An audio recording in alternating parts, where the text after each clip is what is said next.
Assalamualaikum warahmatullahi wabarakatuh. Bismillahirrahmanirrahim. Ila hadratin nabiyil mustafa Muhammad sallallahu alaihi wasallam wa ala alihi wa sahbihi ajma'in. Lahumul Fatihah. A'udzu billahi minasyaitonir rajim. Bismillahirrahmanirrahim. Alhamdulillahi rabbil alamin arrahmanir rahim maliki yaumiddin. Iyyaka na'budu wa iyyaka nasta'in. Ihdinas siratal mustaqim. Siratal ladzina an'amta 'alaihim ghairil maghdubi 'alaihim waladdallin. Rabbi ghfirli wa liwalidayya amin. Hadiyatan minna ila arwahi masyayikhina wa li muallimina wa li murabbi ruhina wa liman ajazana wa li mursyidina wa li ulamaina wa li muassis nahdlatil ulama ajma'in wa li awliya tis'ati wa li songo ajma'in, khususan ila ruhi sultanul awliya Syekh Abdul Qadir Al-Jilani radhiyallahu an, wa khususan ila ruhi musannif kitab Bulughul Maram Al-Hafidh Al-Imam Ibnu Hajar Al-Asqalani rahimahullah, wa usulihim wa furu'ihim wa asmajihim wa dzurriyyatihim wa ahli silsilatihim wa muhibbihim wa jam'iyyatihim radhiyallahu anhum. Syai'ulillahi lana wa lahumul Fatihah. A'udzu billahi minasyaitonir rajim. Bismillahirrahmanirrahim. Alhamdulillahi rabbil alamin arrahmanir rahim maliki yaumiddin. Iyyaka na'budu wa iyyaka nasta'in. Ihdinas siratal mustaqim. Siratal ladzina an'amta 'alaihim ghairil maghdubi 'alaihim waladdallin. Rabbi ighfirli wa liwalidayya amin. Thumma ila abaina wa ummahatina wa jaddatina wa jaddatina wa ila ruhi man fataha hadhil qaryah wa man aqamaha wa li jami'il muslimina wal muslimat wal mu'minina wal mu'minat al ahya'i minhum wal amwat ghafarahumullah lahumul Fatihah. A'udzu billahi minasyaitonir rajim. Bismillahirrahmanirrahim. Alhamdulillahi rabbil alamin arrahmanir rahim maliki yaumiddin. Iyyaka na'budu wa iyyaka nasta'in. Ihdinas siratal mustaqim. Siratal ladzina an'amta 'alaihim ghairil maghdubi 'alaihim waladdallin. Rabbi ighfirli wa liwalidayya amin. Bi barakati majlis ilmu, mugi-mugi kita lan keluarga kita sedaya diparingi sehat walafiat lahir batin, kathah lan barokah rezekine, selamat dunia akhirat, lan boten wonten alangan kanggo menapa-menapa biidznillah wa ridallah. Al-Fatihah. A'udzu billahi minasyaitonir rajim. Bismillahirrahmanirrahim. Alhamdulillahi rabbil alamin arrahmanir rahim maliki yaumiddin. Iyyaka na'budu wa iyyaka nasta'in. Ihdinas siratal mustaqim. Siratal ladzina an'amta 'alaihim ghairil maghdubi 'alaihim waladdallin. Rabbi ighfirli wa liwalidayya amin. Astaghfirullah rabbal baraya. Astaghfirullah minal khataya. Rabbi zidni ilman nafi'an wa wafiqni amalan salihan. Tambah suwe awak, tambah tua, tambah suwe umur, tambah sudah, tambah dunya lali sing kuwasa, tambah dosa mlebu neraka.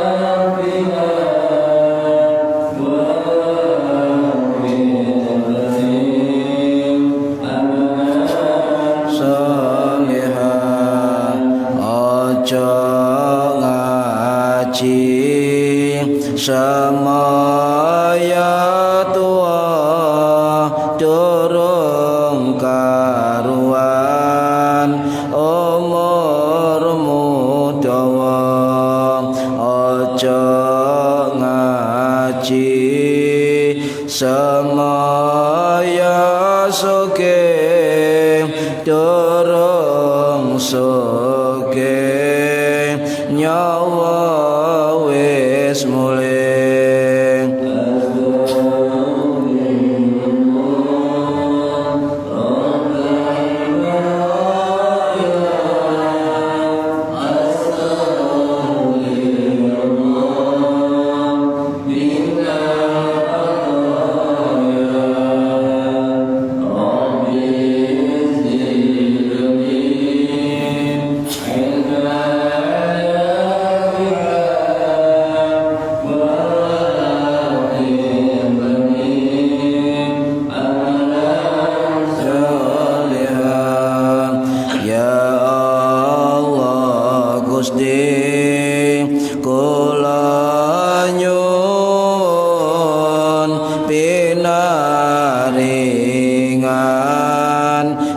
sang istiqomah ya Allah Gusti kula nyuwun menawi pejah husnul khatimah amin ya Allah amin ya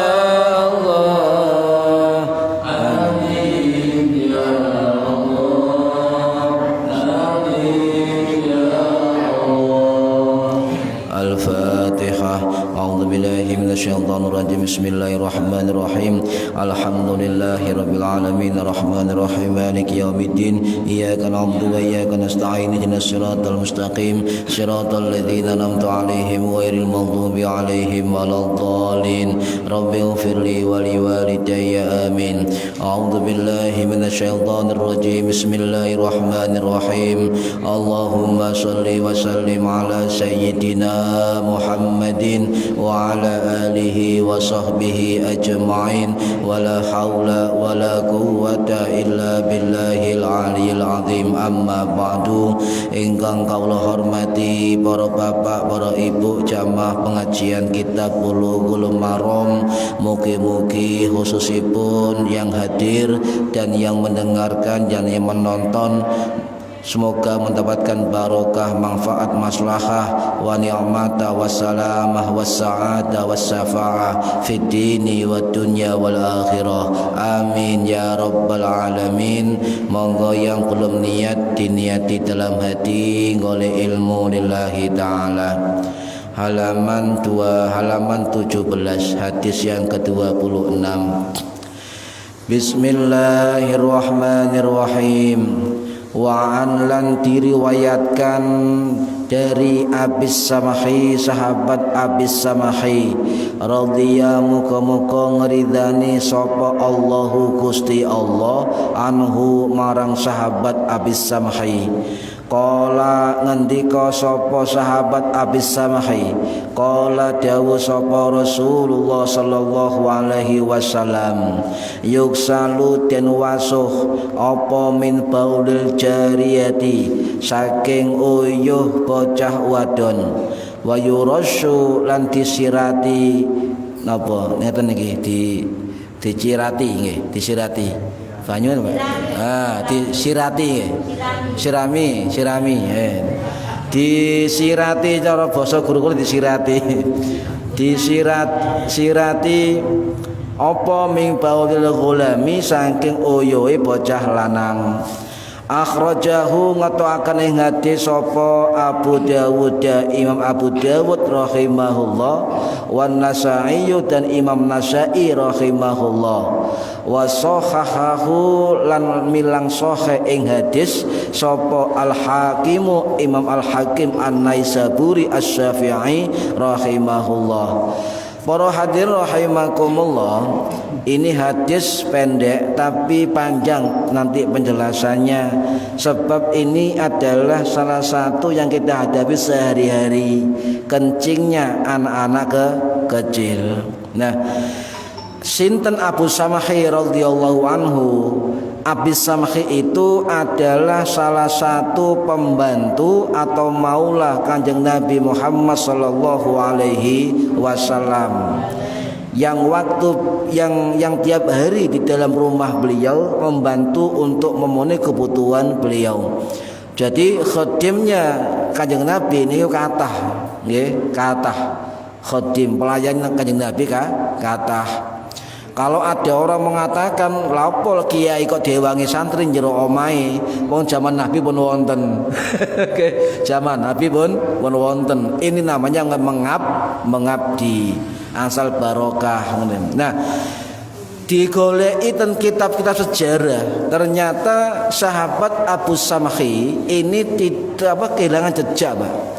Kehilangan rekam jejak biografi beliau itu tidak ditemukan. Di mana wafatnya, nah ini nggak ditemukan.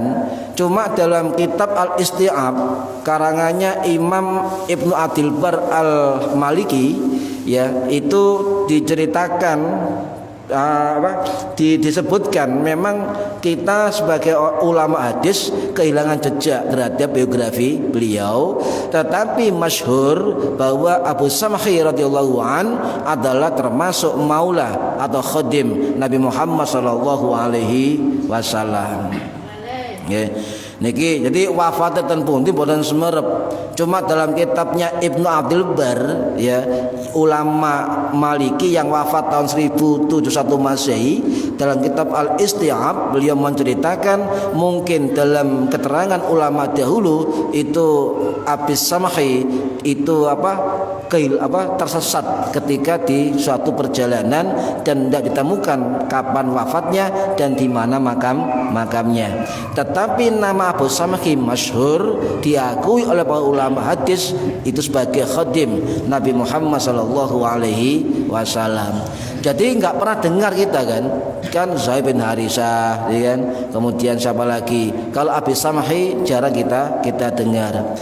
Para hadirin rahimakumullah, hadis ini ada dua versi untuk ulama. Yang mengatakan sahih wa sahahahu, yang menyatakan sahih hadis ini adalah Imam Al-Hakim An-Naisaburi, ya. Nah, kemudian riwayat lainnya, ya, itu Imam Abu Dawud rahimahullah, juga riwayat Imam Al-Hakim yang menyatakan dalam kitab Al-Mustadrak Al-Sahihain, ya, yang wafat tahun 1012 Masehi, menyatakan hadis ini hadis sahih. Kemudian riwayat juga dari Imam Ibnu Majah rahimahullah yang wafat tahun 887 Masehi di Iran, juga riwayat Imam Ibnu Khuzaimah rahimahullah yang wafat tahun 923 Masehi di Iran, juga riwayat Imam Ad-Daraqutni rahimahullah yang wafat 935 Masehi di Baghdad, Irak, dan lain-lain. 6 ulama hadis yang disebutkan tadi itu semua ulama hadis besar bermadzhab Syafi'i. Niki dia semerep nyenengan ulama hadis ya bermadzhab, ngoten nggih. Jadi kalau ada keterangan yang mengatakan ulama hadis tidak bermadzhab, bohong besar. Sebab rata-rata ulama hadis itu memiliki madhab dan mengikuti madhab. Dan mayoritas ulama hadis madhabnya Syafi'i. Bukhari Syafi'i, Muslim Syafi'i, dan seterusnya. Para hadirin rahimakumullah, salah satu penilaian kalau Imam Hakim itu menyatakan hadis ini hadis sahih. Dan kalau Imam Al-Baihaqi rahimahullah yang wafat tahun 1066 Masehi di Iran itu menyatakan dalam kitab Sunanul Kubra hadis ini hadis hasan, derajatnya di bawah hadis sahih. Nah, kemudian dinukil atau dikutip oleh Imam Ibnu Hajar Al-Asqalani Asy-Syafi'i rahimahullah dalam kitab Talkhis Kabir, juga pengarang kitab Bulughul maram ya. Jadi ada pendapat ulama mengatakan hadis ini sahih, ada yang mengatakan hadis ini hasan. Kalau ada hadis statusnya sahih atau hasan, maka hadis itu bisa menjadi hujah atau alasan hukum kita untuk melakukan sesuatu perbuatan di dalam agama bisa. Ya. Ini para hadirin rahimakumullah. Kalau penilaian hadis ini antara ulama yang menyatakan sahih dan ulama yang menyatakan hasan, lebih banyak ulama hadis ini derajatnya sahih, lebih besar. Termasuk Ibnu Huzaimah ya, dalam kitabnya Sahih Huzaimah, juga Al-Hakim, juga termasuk Imam Al-Bukhari rahimahullah yang wafat tahun 870 Masehi itu di Uzbekistan, juga menyatakan hadis ini hadis sahih. Juga termasuk imam lain, termasuk Imam Ibnu Al-Mulaqin rahimahullah yang wafat tahun 1408 Masehi, ulama Syafi'i abad 14, juga menyatakan hadis ini hadis sahih. Jadi kalau belajar hadis ngoten, kita bedah dulu perawinya, kita pahami dulu hadisnya, baru isinya. Kau ujuk-ujuk kemudian apal hadis situ dolala digawe fatwa dinti macam-macam nih kan. Nah, itu gak belajar hadis, itu adalah menuduh ya kepada kita semua. Nah, para hadirin rahimakumullah, masuk matan hadis, isi hadis. Hadis ini ada dua hukum yang terkandung di dalamnya. Yang pertama adalah, kalau bahasa kiai saya dulu, ada dua objek hukum di dalam matan hadis. Yang pertama apa objeknya? Air kencing bayi laki-laki dan air kencing bayi perempuan. Ini dua objek hukum di dalam hadis ini. Kalau air kencing perempuan itu bahasa hadisnya apa? Sampeyan lihat. Yuksalu, dia dibasuh, ya, dibasuh, dicuci min baulil jariyati, dari air kencing bocah perempuan. Yang kedua adalah air kencing bocah laki-laki. Di situ bahasa hadisnya adalah wayurasyu, diciprati, disirat, dipercik. Nah, bahasa Londoe, bahasa saya ngoten, dipercikan, disiram. Ya, wis basa Bajinur disiram. Nggih. Niki para hadirin rahimakumullah. Jadi ada bahasa yuksalu, ada bahasa wa yurasyu. Ini dibedah dulu. Yang dimaksud yuksalu itu apa, yurasyu itu apa, itu dibedah dulu. Tidak kemudian kita hafal hadis, kemudian sesuai tekstualitas hadis kita ucapkan. Tidak. Ini makanya kita catat, Pak. Kok keliru ini kan. Ini soal hadis. Nah, kapan hadis itu muncul? Kok pendek sekali? Hadis itu agak panjang sebenarnya dalam kitab yang lain.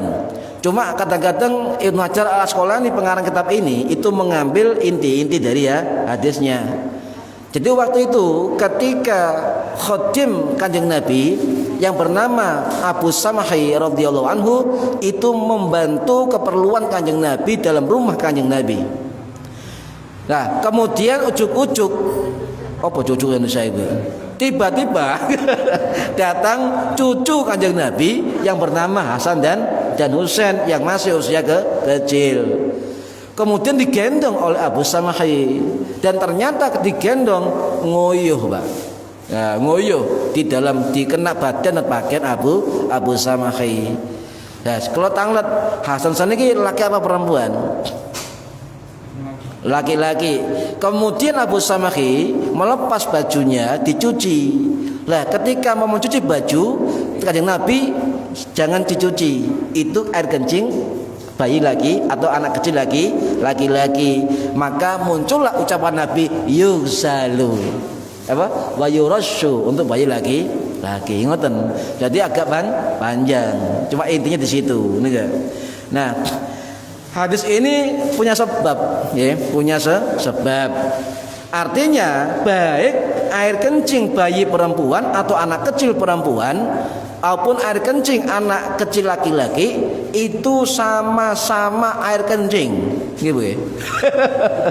Dan air kencing itu pada asalnya hukumnya najis. Tapi kenapa Kanjeng Nabi dalam hadis ini mengatakan cipratito kali dibasuh? Ya, pikiran kita, logika kita, mosok bersih kan gitu, mosok bersih. Nah, kuatir ono sisae, kuatir ono ambune. Tidak seperti itu, karena perintah Nabi itu kadang-kadang bersifat ta'abudi. Ta'abudi itu pokoknya ibadah, niat ibadah. Apa jari Allah dan Kanjeng Nabi. Yang kedua bersifat ta'akuli, bersifat akal, bisa diakal. Apakah hadis ini bisa ta'akuli? Bisa. Saya buktikan nanti dengan terangan Imam Syafi'i. Nah, para hadirin rahimakumullah.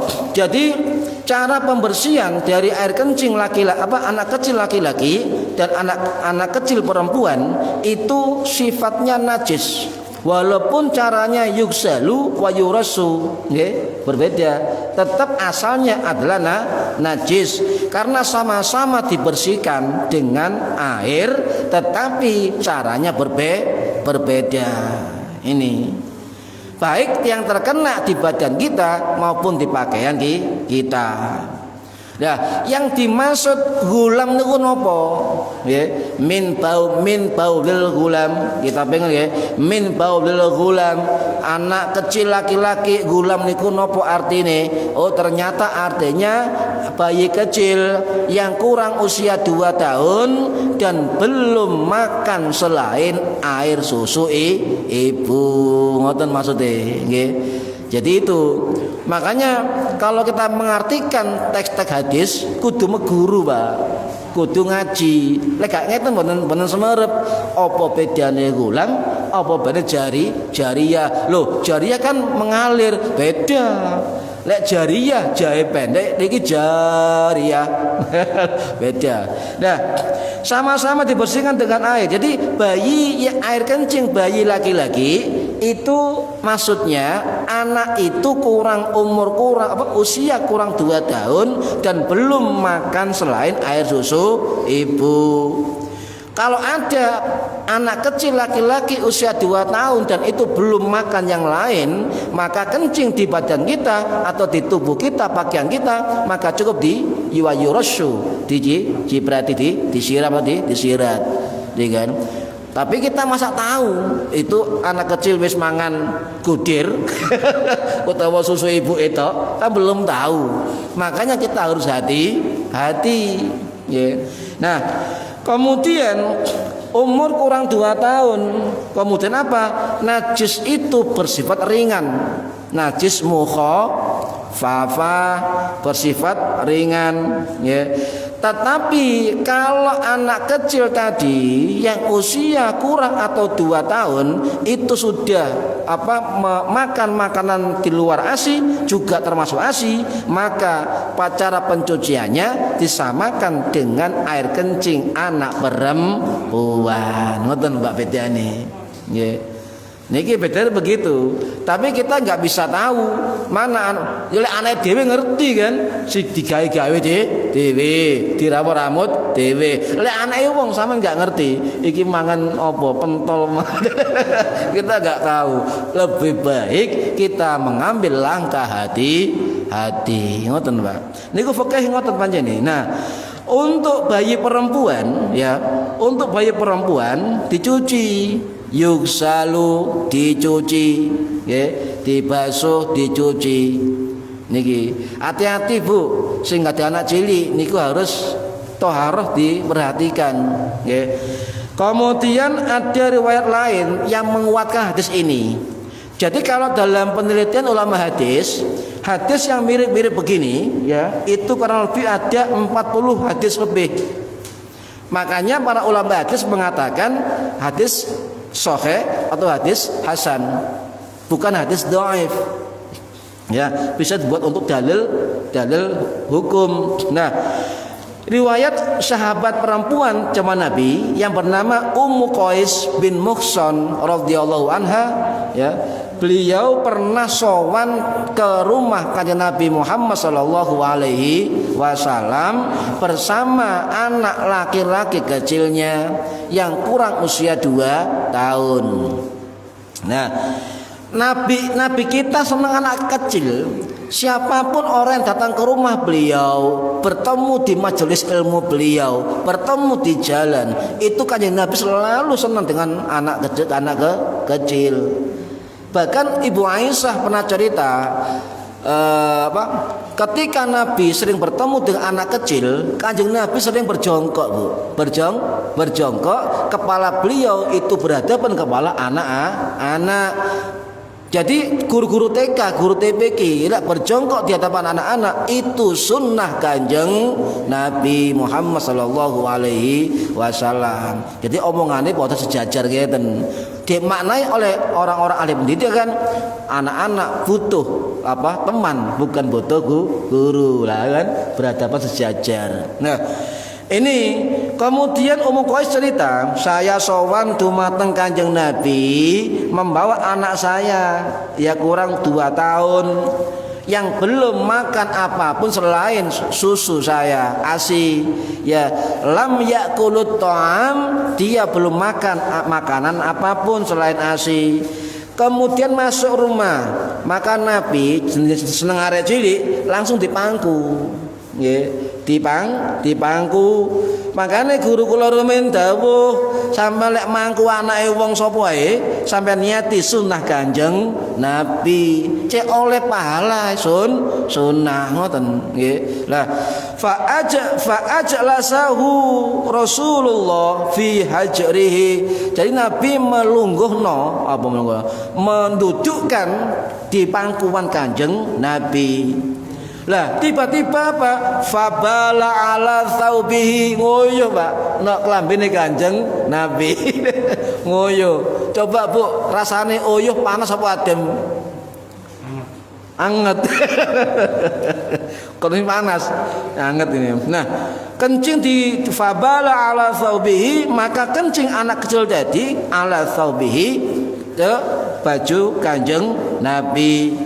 Maka Rasul mengatakan fada'a bima'in, tolong saya ambilkan air, ya. Air apa? Diambilkan air oleh Ummu Qais, kemudian memercikkan pakaian, fanadhahahu walam yaghsilhu. Sebab itu bayi kurang 2 tahun, susu air ASI saja, maka Nabi mengatakan Nabi melakukan fanadhahahu, maka nyipratkan air itu mercik. Ngeten bahasa fanadhahu ngeten.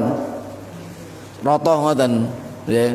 Ini bahasa kanjeng Nabi, walam yaghsil, tidak dicuci, cukup dipercikkan ya. Nah, ini kemudian ada riwayat lain dari Ibu Aisyah radhiyallahu anha yang wafat tahun 678 Masehi yang dimakamkan di Jannatul Baqi Madinah. Riwayat yang lain hadis sahih Imam Muslim. Apa bahasanya? Kalau bahasanya tadi Ummu Qais fada'a bima'in fanadhahu wa lam yaghsilhu, bahasa redaksinya Imam Muslim adalah fada'a bima'in fasabbahu alaihi. Apa sobbah? Sobbah itu mengalirkan. Oh, beda lagi. Nggih. Fanadhahu ngeten, fasabbah mengalirkan. Disiram, bener tadi, disiram. Sobbah, disiram. Nah, hadis lain riwayat Imam Hambali ya, itu bahasa teksnya maksudnya sama, redaksinya berbeda. Subbu alaihil ma, ya. Alaihil ma, maka siramlah atau alirkanlah air kepada tempat yang kena kencing. Jadi bahasa macam-macam hadis ini. Makanya kita tidak boleh kemudian satu hadis ya menjadi hujah satu-satunya untuk kita, jangan. Kita lihat dulu hadis yang lain, barangkali ada redaksi yang sama tapi maksudnya beda. Ngoten. Yeah. Nah, berbeda. Nah, ada lagi dari istri kanjeng Nabi, dari Ummu Salamah radhiyallahu anha yang wafat tahun 680 Masehi di Baqi Madinah. Itu beda redaksinya. Apa? Tasubbul ma'a alal baudil gulam. Ya, tasubbul ma'a, dialiri air. Ya, tadi subbu fil amar ya, alirkan air.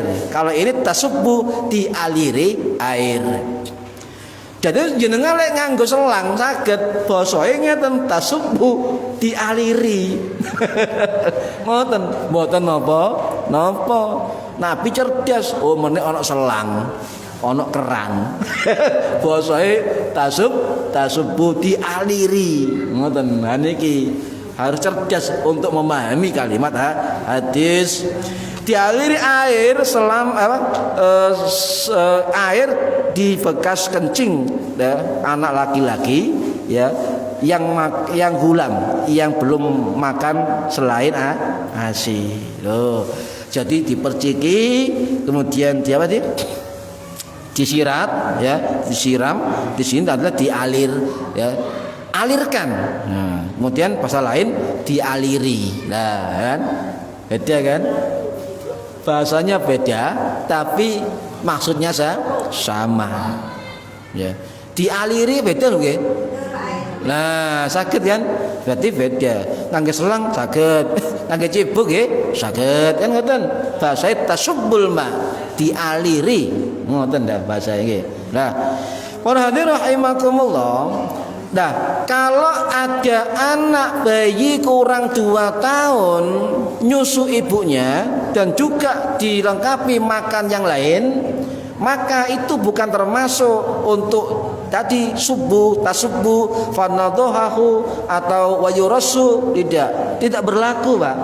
Karena sudah makan selain ASI, maka perlakuannya, cara pembersihannya sama dengan air kencing bayi perempuan. Itu bedanya begitu, ya.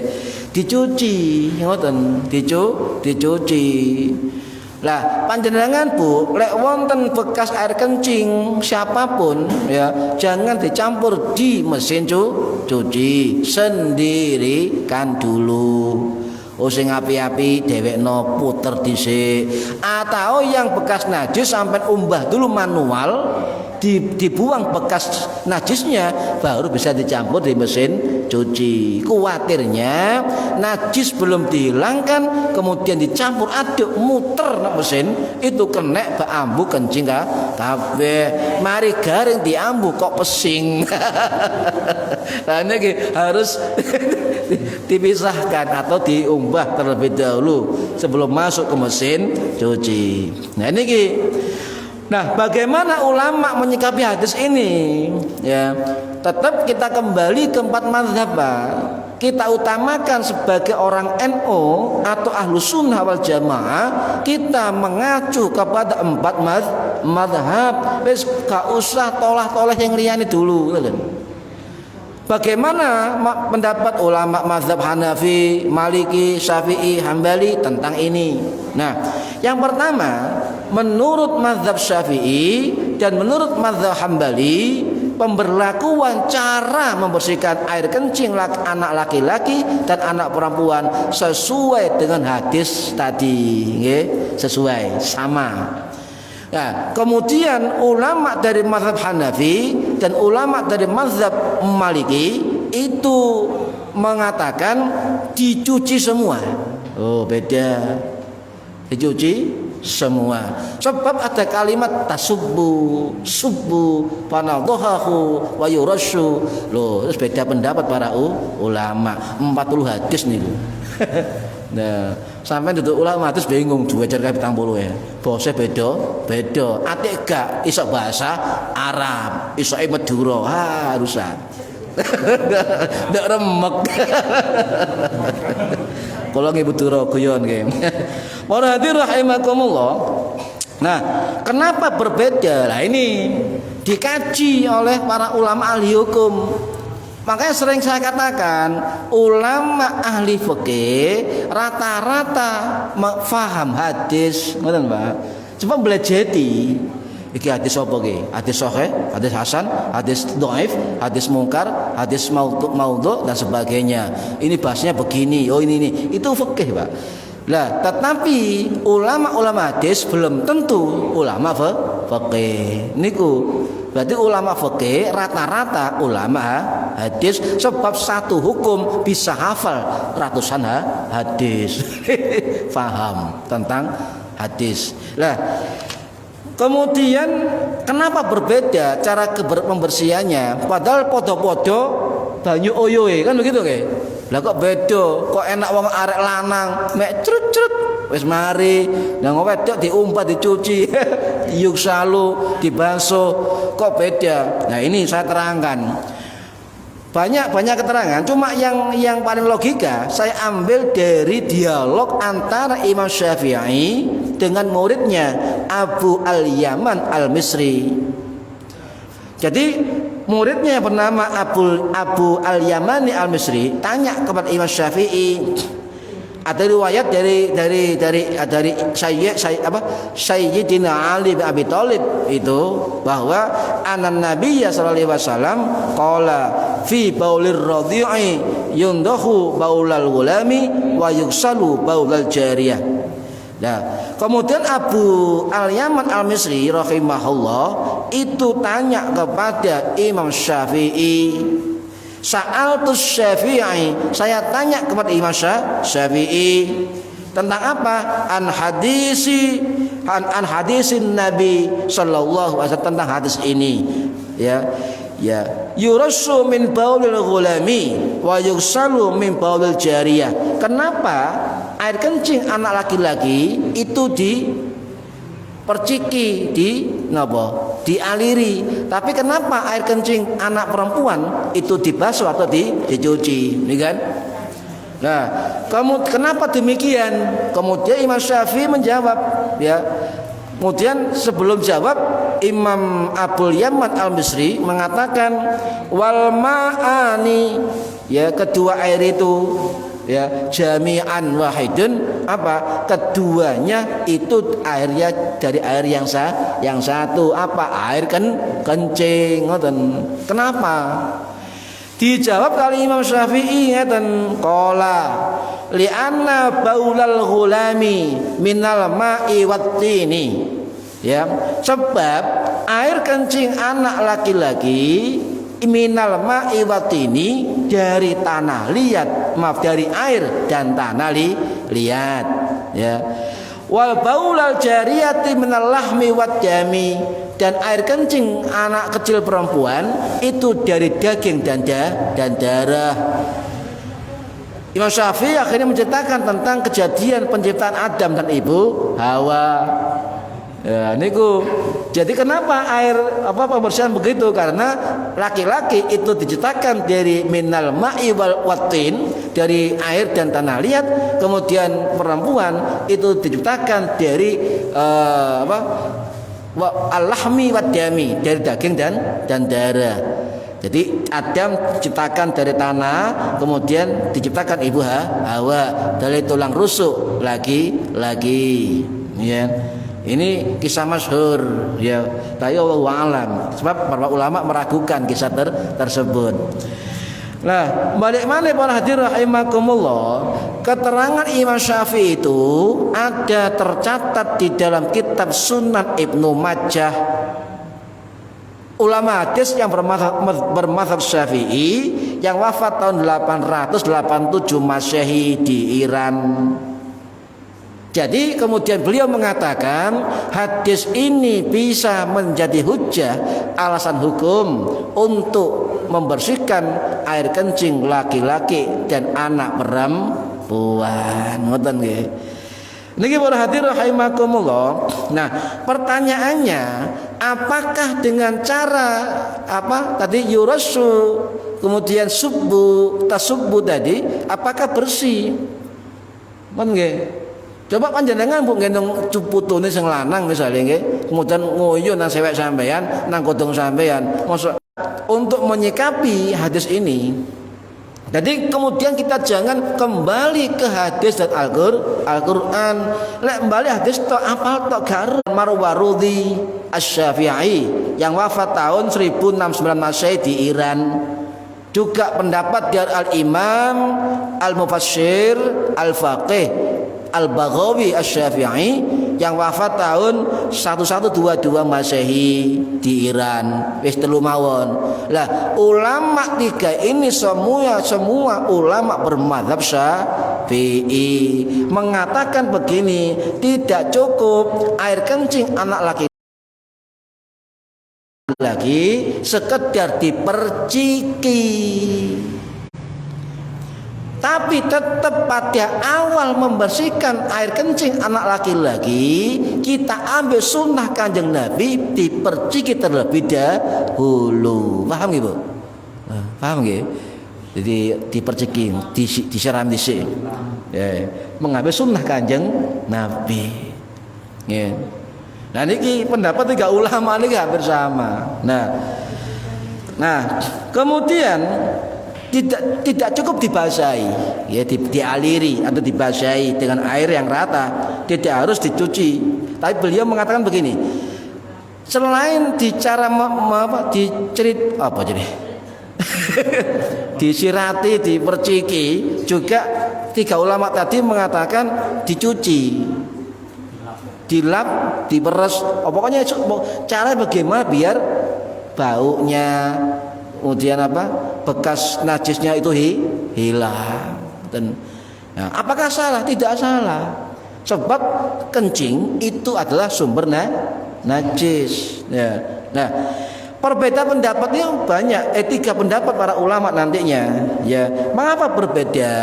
Sebab ulama itu berbeda pula memahami hadis, juga berbeda bagaimana cara pembersihannya. Ngoten.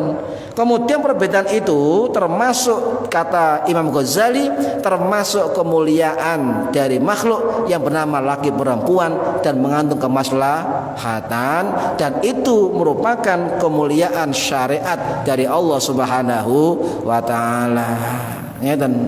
Nah, ada tiga perbedaan para ulama hadis Pak di sini. Ya, yang pertama, air kencing air kencing anak laki-laki itu nyun sewu. Sampean delok, lek arek cilik wedok nguyuh ambek arek cilik lanang nguyuh, iku uyune nyiprate banteran ndi?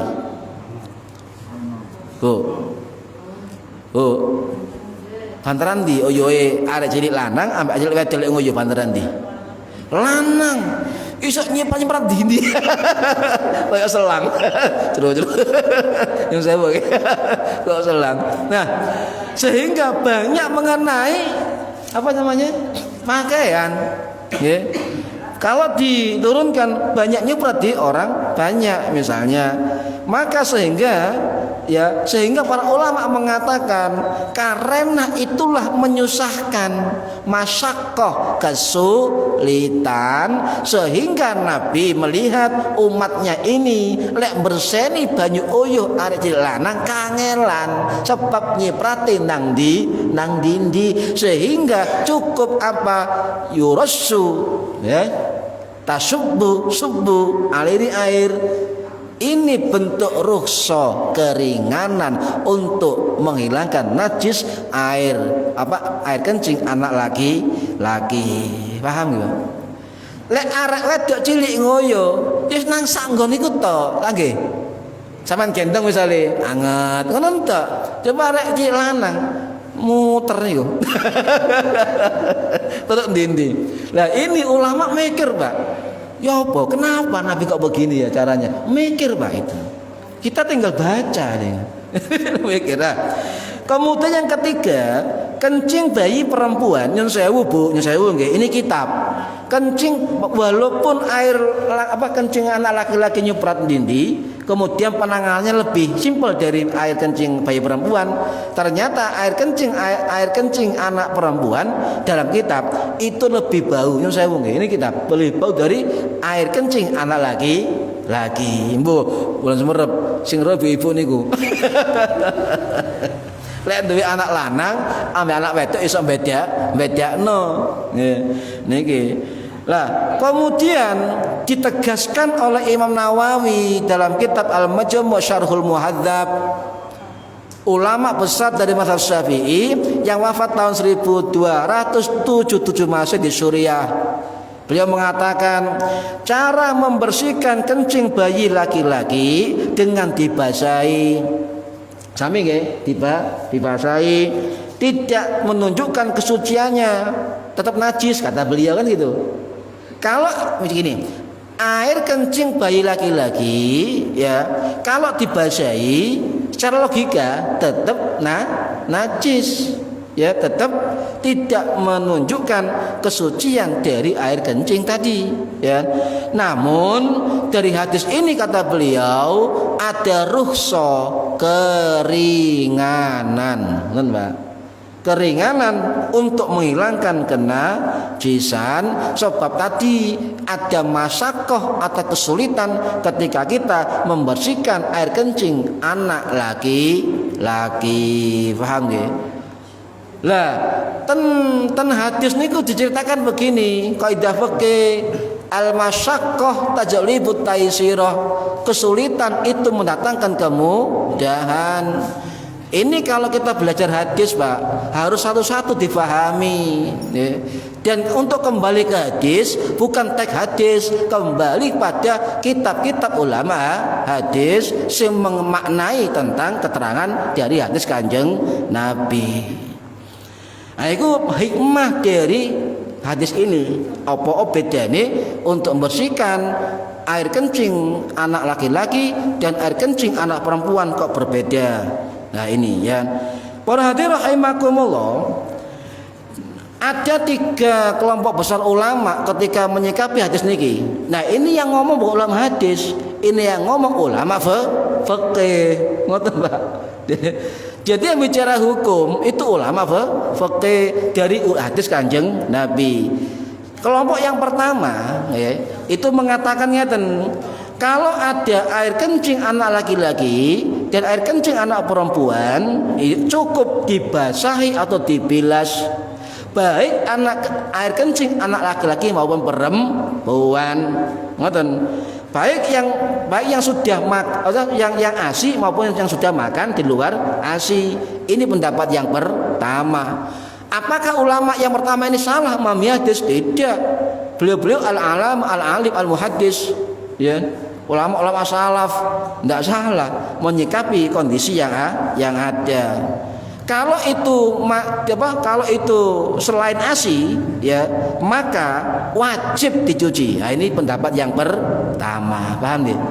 Wajib dicuci. Niki sinten mendapati, ini pendapat dari Imam Al-Auza'i, Ibnu Hasmin dan lain sebagainya. Niki para hadirin rahimakumullah. Pendapat yang kedua, wajib mencuci. Loh, hampir sama, tetapi yang beda, perempuan kecil, laki-laki ke anak kecil belum atau sudah makan ASI, makan lain, maka hukumnya disamakan dengan keumuman air kencing manusia. Jadi oyoe wong gede, oyoe wong cilik, oyoe wong tuwek, oyoe arek enom, oleh pendapat yang kedua dianggap sama. Ngoten. Anak arek cilik padha. Ambune padha kok. Mosok bedane arek gede, ya wong gede oyone pesing, arek cilik wangi ngoten mboten, tetep pesing. Ini pendapat yang kedua. Dan harus dicuci sampai bersih. Ngoten. Ini pendapat yang kedua. Sinten niki? Pendapat dari ulama mazhab Hanafi dan sebagian mazhab Maliki. Pendapat yang ketiga, pendapat yang masyhur, yang rajih, yang paling kuat dan mayoritas, yang mengatakan bahwa beda cara menangani air kencing anak laki-laki dengan air kencing anak perempuan. Kalau air kencing anak laki-laki belum usia 2 tahun dan belum makan yang lain selain ASI, maka itu dibasahi. Makanya Nabi dalam hadisnya yugsalu. Kalau yang perempuan, anak kecil perempuan tadi yurasu. Kalau anak perempuan apa? Yugsalu, dicuci ya. Ini para hadirin banyak ulama, termasuk ini pendapat dari mayoritas ulama mazhab Syafi'i dan ulama mazhab Hambali dan juga ulama mazhab Abu Tsauri. Rumen wonten Pak jenenge mazhab Abu Tsaur. Nggih, saniki pun wonten kilangan anggota. Jadi yang eksis cuma 4 ya. Hanafi, Maliki, Syafi'i, Hambali ini paling kata pengikuti sampai sekarang. Nah, para hadirin rahimakumullah jaminten niki. Bu, sering gendong putune jenengan? Sering gendong anake? Bapake? Mboten. Nah, kalau kita gendong anak, ya, gendong anak Bu, jangan kemudian digendong saja. Jangan digendong saja. Karena Kanjeng Nabi ketika menggendong Hasan Husain anak-anaknya selalu berdoa. Itu sunnah Kanjeng Nabi, sunnah. Lek gendong apa sing diwaca. Lah, ada riwayat dari Imam Ad-Dailami Al-Hamadani yang wafat tahun 1115 Masehi dalam kitab Musnad Ad-Dailami atau Musnad Al-Firdaus ya. Itu riwayat Ibu Aisyah mengatakan bahwa kalau ibu-ibu mau menggendong bayi itu berdoa Allahumma ja'alhu barron taqiyan rasyidan wambathu fil islami nabatan hasanan. Ya Allah, jadikanlah anakku iki anak sing apik baron, anak sing taqiyan bertakwa, anak sing rasyidan oleh petunjuk, cerdas, wambathu dan tambahkanlah ia, tumbuhkanlah ia fil islami dalam Islam nabatan hasanan dengan pertumbuhan yang baik. Apal Bu? Apal? Dudu wong Arab gak apal. Cara Jawa ngoten. Ya Allah, kula ngendong cucu putu anak kula. Mugi-mugi dados cucu atau anak yang cerdas, yang bertakwa, yang baik, dan tumbuhkanlah cucu anakku ini ya Allah dengan pertumbuhan Islam yang baik. Sami kan artine kali wau nih kan. Nah niki riwayat Imam Ad-Dailami itu dibahasakan statusnya oleh ulama hadisnya sahih. Niki para hadirin rahimakumullah. Jenengan nek nggendong anak, nggendong bayi iku tiktokan apa selawatan?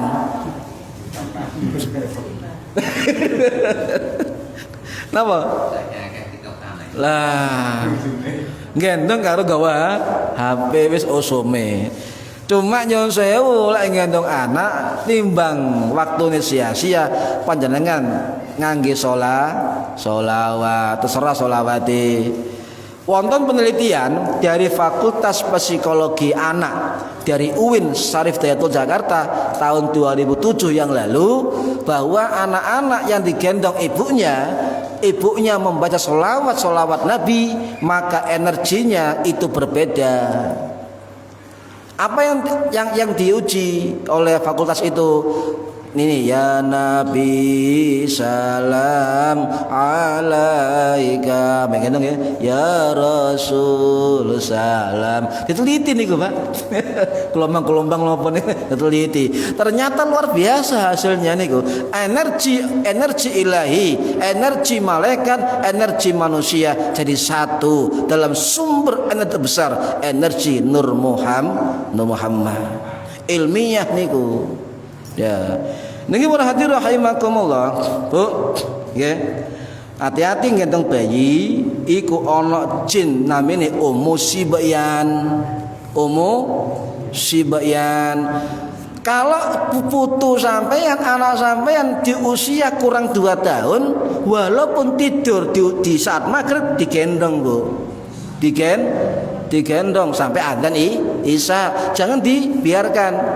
Nah ini kalau terangkan sinten Ummu Sibyan niku jin yang pernah diketemu Nabi Sulaiman dan jujur tugasku begini. Ini bentukku begini. Jujur Nabi Sulaiman dan juga pernah ketemu Nabi Muhammad sallallahu alaihi wasallam. Sinten Ummu Sufyan niku? Ya, makanya kita harus berdoa, akeh maca sholawat dan sebagainya. Nah, jajane dungane kathah nih ijazah guru kula. Lah sakniki Ummu Sufyan, terakhir niki nggih. Ummu Sufyan sinten? Kok Ummu Sufyan apa padha karo kuntilanak? Beda. Ummu Sufyan iki jin wedok khusus tugase napa? Tugase nggodha arek cilik nggih, kemudian menggoda pengantin baru. Hati-hati. Mantennya niki digodha jenenge Dasim, double digodha jin jenenge Dasim, ya digodha jin jenenge Ummu Sufyan. Yang ketiga, merasuki anak kecil khususnya kurang usia 2 tahun. Senengane nemplek no arek cilik, senengane mlebu bolongan-bolongan niki Ummu Sufyan. Makane wong tua lek biyen lek magrib tutup jendela, tutup lawang, tutup nggone banyu, tutup nggone jeding karo maca bismillah. Ngoten. Nggih. Apa cirinya Ummu Sufyan? Ya, mengganggu bayi. Tugasnya mengganggu bayi kurang 2 tahun. Ganggu wanita hamil. Hati-hati. Niki sing dawuh Kanjeng Nabi. Ganggu wanita hamil, ganggu wong euk-euk. Mbok apa iku? Gak wani ngomong kula. Nggih. Kemudian mengganggu juga nyapa? Tidurnya bayi, ya. Wajahnya mengerikan, sangat mengerikan. Lho sing ngomong niki riwayat Kanjeng Nabi, wajahnya mengerikan, ya. Nah, niku tugas yang lain, seneng karo arek lanang enom sing ganteng. Lho, tugasnya gak nggodha cilik tok, tugas niku. Jadi wong ganteng lanang iki senengi Ummu Sufyan. Hati-hati, ya. Lah, apa ciri lain? Motone kawedhe. Ya, Ummu Sufyan berjubah kumel putih. Nek melaku iku ngerayap dinding ngerayap ya. Makane kon Kanjeng Nabi lawang tutup jendela, tutup nggih, ditutup kabeh lek magrib. Hati-hati niku medali Ummu Sufyan. Jadi melampaui kaya cecek ngoten, nggih, merayap dinding ngoten. Sampeyan gak ketok, lek ketok melayu sampean. Mbok sing melayu Sufyan apa sampean gak ngerti. Niki. Jadi kemudian hati-hati bisa juga mengikat rahim wong wedok niki Ummu Sufyan. Bahkan ada cerita bisa hilang janin dalam bayi, dalam kandungan itu ulah Ummu Sufyan. Makanya diwaca sing hamil sadurunge turu monggo guru kula dawuh maca ayat kursi. Niku pun aman niku sewengi niku. Ya lek iso ping 1, lek iso ping 11, lek kober. Tapi ojo model Abu Nawas. Bu, maca ayat kursi ping 11 nggih. Bismillahirrahmanirrahim. Ayat kursi ping 11. Wis mari. Mboten ngoten. Niki. Lah, kemudian apa celananya gombyang kok Aladin ngoten. Dadi celana niku Ummu Sufyan niku. Maksudnya berjubah di dalam celana komprang. Ya, niku Ummu Sufyan. Celanae gombrang ala Aladin, jubahe panjang, kerudungan Bu, bercadar. Niki Ummu Sufyan bercadar. Saking eleke, saking mengerikan, dibuka sampai melayu. Makanya ada cilik lek nangis magrib sampean maca napa? Bismillahirrahmanirrahim masmihi syai'ul ardi dan seterusnya sampai meneng ya kan, atau sholawatan ya. Lah setiap tidur anak kita nyun sewu sampean wacan Al-Qadar ping 3 ya ten ndukur sirahe sampun ping 3 sampean kecup bumbunane. Yang kedua di dadanya sampai dekatkan baca Al-Nasr 3 kali sepuno dodoe tiap dalu nggih diusahno anak itu turu tapi ojo bapake. Lek anake turu gak tangi insyaallah, lek bapak sebul tangi. Niki berhati rahimakumullah. Jadi itu ya, tadi kita harus hindari ya apa? Harus hindari tentang Ummu Sufyan nggih. Paham nggih? Gai mugi-mugi manfaat fid dini wa dunya wal akhirah. Al-Fatihah. A'udzubillahi minasyaitonir rajim. Bismillahirrahmanirrahim. Maliki yaumiddin. Iyyaka na'budu wa iyyaka nasta'in. Shiratal ladzina an'amta 'alaihim ghairil maghdubi 'alaihim waladdallin. Rabbi firli wa li walidayya. Amin. A'udzu billahi minasyaitonir rajim. Bismillahirrahmanirrahim. Allahumma shalli wa sallim wa barik ala sayyidina Muhammad. Alhamdulillahi rabbil alamin. Allahumma 'allimna 'ilmal Qur'an wa 'allimna 'ilma la ilaha illallah wa 'allimna min ladunka 'ilman nasiru bihi kamilina fil mahyatil mamat. Wa sallallahu ala sayyidina Muhammad walhamdulillahi rabbil alamin. Wallahu a'lam bissawab. Assalamualaikum warahmatullahi wabarakatuh.